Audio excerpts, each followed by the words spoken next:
But there is a rule which says um, managers and coaches are not allowed to touch the ball. Did you know that? No. Apparently, it came in 2022, so it's been there for 3 years now. Now, Oh, I didn't know that because you often see, and it's happened on Sunday, Slot caught the ball two or three times and then mm, threw it to his player and so on. And I've seen Oliver Glasner do that. Um, mm. and and they were not penalised to my knowledge. Oh, But apparently, last season, Aston Villa fell foul of this. But let me just say that the rest of that rule is that ball boys, ball girls are not allowed to give the ball or throw the ball to the player. Did you know that? no. Well, that what they have to do, as you probably know, the ball boys and girls have to put the ball on those on the little, I can't think what they're called, but it's the holder, the ball holder, Mhm. situated around the pitch. So you will get one halfway between the halfway line and the goal line, and then so on all the way around the pitch. So when the ball goes out for a throw in, the player more often than not will just walk or run to the ball which is sitting there on the little stand, and he'll do that. And in the meantime, the ball that's gone off, it either is thrown back onto the pitch by a fan or it bounces back. So then the ref has to blow the whistle because there's two balls on the pitch.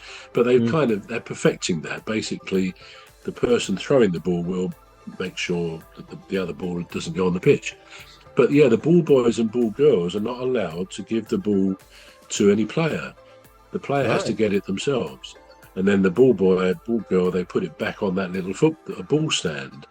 And apparently, in one way or another, whether it's to do with the manager or the ball boys, etc., last season Aston Villa fell foul of this, and apparently they were fined £125,000, which Whoa. for a football club in the Premier League is probably peanuts, but they were still fined there for breaching that rule. And people were saying, or the journalist, I think, about the Liverpool game on Sunday, Slot did pick up the ball. And to me, it's the most natural thing in the world. If the ball comes to you, you pick it up, or if you catch it, and then you. But he obviously threw it quickly to his player. It was their throw because they were Mm. desperate to get the equaliser or another equaliser. So that I thought was quite an interesting thing. I don't know whether the managers are fully aware that they shouldn't touch the ball. I certainly wasn't, and I've seen Glasner do it. And I didn't know ball boys and girls couldn't do it either. And I think that probably goes back to when some ball boys or ball girls felt they could delay throwing the ball back to the opposition, Right. if their team were winning or all sorts of things. And there were examples of that, of ball boys, being a bit naughty and not giving the ball back as they should. So clearly in 2022, that rule was made. And I think it seems to me that some rules are made and we don't even know about them. If you go back a few weeks to a Palace game where we had a free kick, because I think it was Mark Gay was within a metre of their wall. Hmm. The ball that went in the goal was disallowed, and no one. People Oh, saying, "Well, yeah, I I've never saw that. seen that law before." Do you remember that? Yeah, I do And remember that. I've not seen it any team penalised for that since. What I have seen occasionally is the ref, as the players are lining up to take a free kick, the ref will go up to perhaps one of the attacking team who is too close to the wall. So they seem to be following that now. But sometimes it seems rules in football are not observed and then suddenly they will be. For example, now there's the 8-second rule for a goalkeeper. And there Right. was apparently, I can't remember what team, but there was a team given a corner. It might have been a championship team on the weekend because the goalkeeper held it for 8 seconds or more than 8 seconds. It always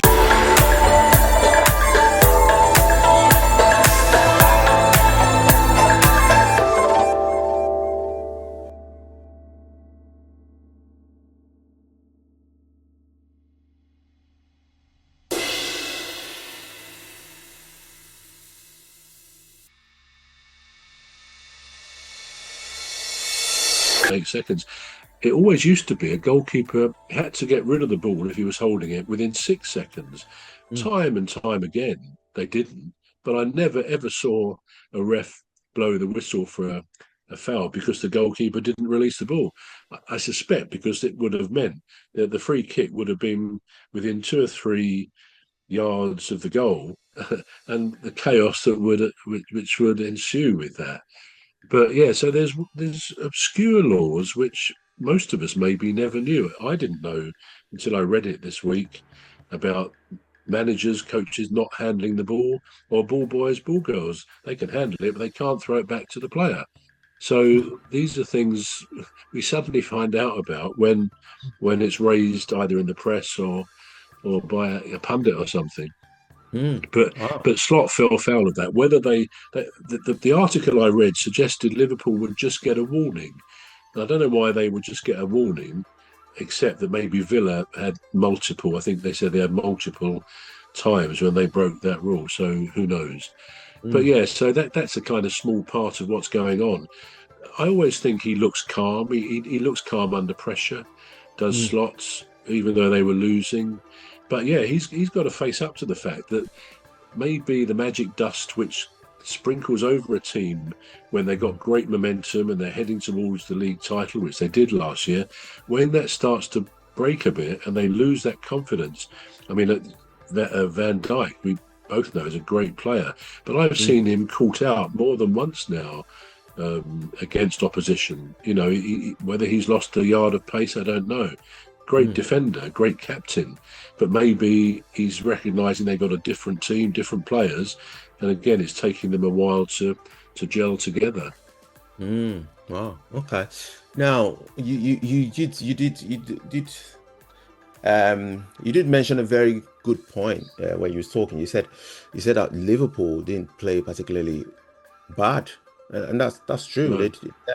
Anybody that watched the game knew that, and the statistics seem to back that as well. I think the ball possession was 68 to 32. I think in favor of Liverpool. Shots on goal were higher as well in favor of Mm. Liverpool. Shots in particular, not particularly at goal, corners, all were in favor of Liverpool. Um, and when you see the pace of the game as well, possession was in favor of Liverpool. So Mm. everything except the scoreline was in favor of Liverpool. Do you think they were just unlucky? Or Manchester United was just lucky? Well, I wouldn't say luck really. Well, luck always comes into a game, I guess, but I wouldn't think there was anything obvious.